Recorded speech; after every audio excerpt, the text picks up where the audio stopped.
Hey guys, I'm Sean. I created FitStudent.co.uk and today we're going to be talking about getting yourself organised in uni to make your life as a fit student a breeze.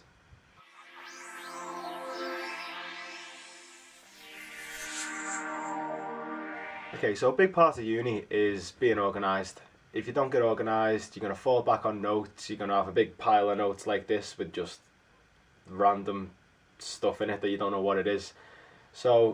But on top of that, you can expand being organised with anything else like your training, your nutrition, going shopping for your food, everything. Basically, if you get everything organised, then life will just be a lot easier. So there's a few things you're going to have to think about if you are going to get yourself organised. And once you do that, then everything can just run nice and smoothly. You can just do things one after the other and then go to sleep. Nice and easy. So what you're going to do, you're going to make a plan. Basically a timetable for the whole week and all day of the week, as opposed to just the time you've been given for lectures in uni.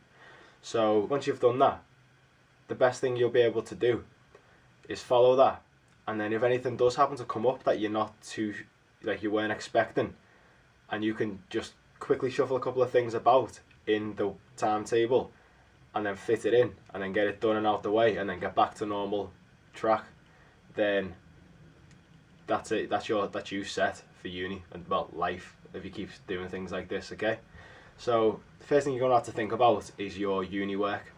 So you've already got your uni timetable, but then apart from that, you're going to have your time outside of uni when you're going to have to do work. You know, like writing up notes, doing past papers when it gets closer to exams, and also any kind of part-time work you do as well.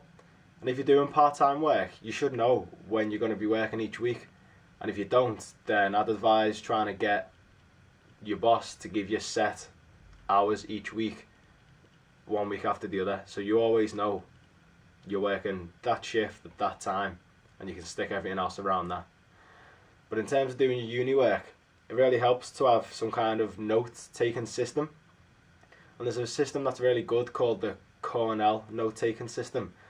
And I'll throw a link down in the description so you can see what that is. But it's basically you have the main bulk of your notes on your page, and then just to the side you have your key points, and along the bottom you have like a little summary of that page.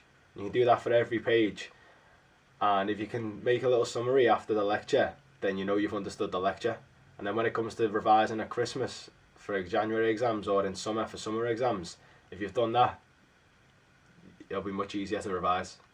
So there's a couple of things you can do in terms of taking your notes. So what I do, I use my iPad.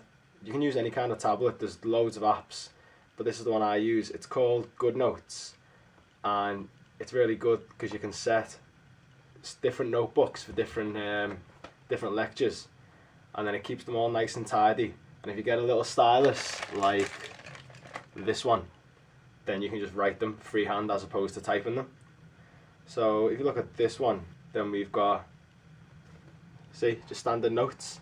Now you can just write it, and I can write on the screen if I want, undo it if I make a mistake, so that's better than just rubbing things out. You can zoom in, see what you've written. Oh, not like that.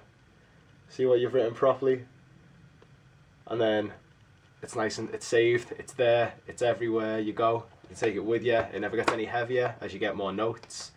Or alternatively, you can have just standard notes like I've got for this this video we're making now, just so I make sure I mention everything. And if you're going to do that, then obviously it helps to have like a few different pads. Like, you know, I've got loads of different pads for different things, and then I have a load of folders to separate all your notes up into. Maybe I have a couple of sticky notes like this, and then you can just stick them around your notes if you're the more traditional kind of note taker. But generally speaking, you want to have a good note taking system and a good way of sorting out your notes.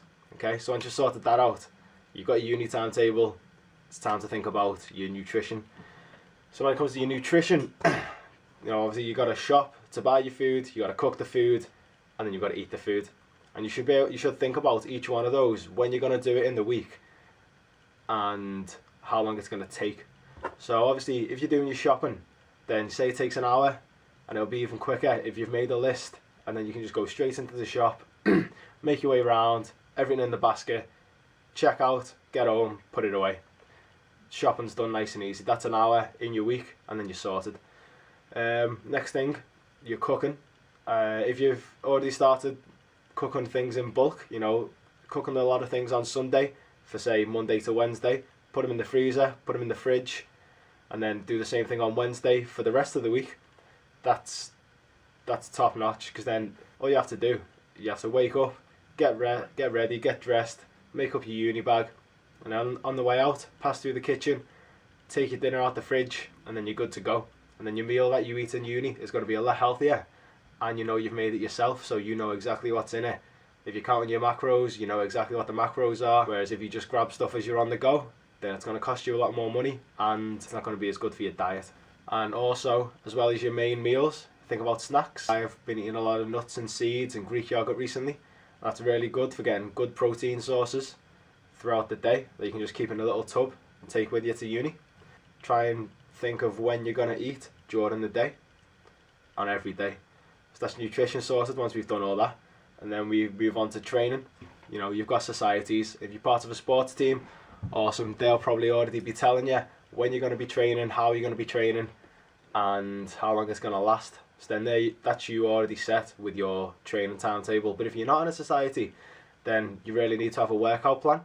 So whether that's, you know, doing different muscle groups on different days in the gym, like chest, back, legs, shoulders, core, arms. Just depends how you want to do it. Or you can have a push, pull, leg split, and then a cardio day in there, of course. Once you've got your workout plan, you want to know what day you're going to do each workout. So say it's legs on Monday, shoulders on Tuesday. That's how I do my workouts, different muscle groups on different days. But it's up to you how you do yours. Make sure when you're doing your training, you try and keep your workouts in an hour. So you can say finish your lecture at 12, get straight into the gym, warm up, work out, cool down, job done. Yeah? Training, sleep, make sure you sleep. Obviously, if you don't get enough sleep, then you're just going to burn out. You know, sleeping's going to keep you sane, essentially, if you're doing all these other things in uni, which you're going to have to do. Sleep is when you repair your muscles from your workouts. So essentially, if you don't sleep, you don't repair, you don't grow, and your training is as useless if you had a bad diet. So you need to make sure you get your sleep in. And I'd say make sure you try and wake up at the same time every day and go to sleep at the same time every day. And to help you do that, you can get a sleep tracker app, which I've been using recently. I use one called Sleepbot, which is really good, and what it does, it uses the accelerometer on your phone, and then what that does, as you move about in the night, it tracks whether you're in deep or light sleep, because when you're in deep sleep, you're knocked out, you're not doing anything. If you're in light sleep, you're shuffling about, and then what it does, you set your alarm, so I've got mine there, set for 8, and then it detects between 7:30 and 8, when you're in light sleep, and then it sets the alarm off when that happens. So then when you wake up, you feel nice and fresh, as opposed to waking up out of deep sleep and just feeling all groggy and tired and not wanting to get out of bed. So get that, and it'll be a lot easier for you to get out of bed. Next thing, playtime. You're at uni, you're supposed to enjoy it, yeah? So it's not all work and no play. You need to play, you need to go out, you need to do things with your friends. If you don't, you'll have no friends, and it'll just make uni incredibly boring. I mean, 3-4 years of just working solid is not good for you. Try and schedule it in, you know, say, alright guys, 5 o'clock on Thursday, should we go bowling, you know, something like that. Once you've got all those things thought about, your uni work, your food, your training, your sleep, and your playtime, timetable it all up. So you've already got your uni timetable, and then what we need to do is just expand that to the whole week, including the weekend, from say 7 in the morning when you wake up to 10 o'clock when you go to bed, if that's when you're going to go to bed. Yeah, so you've already got your uni times, lectures dotted about, then you've got your limits where you're asleep, and then from there, what you're going to do is fill in all those little gaps of empty space with when you're going to go shopping, when you're going to work out, when you're going to cook your food, when you're going to eat your food, everything I've mentioned earlier, okay? And once you've done that, do it for a few weeks, follow it, stick to it. Once you've done it for a few weeks, you won't even have to think about it anymore. You'll just do it, and you'll feel a lot better for it, because you'll get your work done faster. Your workouts will be more effective if you do them properly in that hour. You'll get more results from your workouts if you're sleeping properly, and you'll just win at uni life, essentially. So get around to doing all that, and I'll see you next week, guys.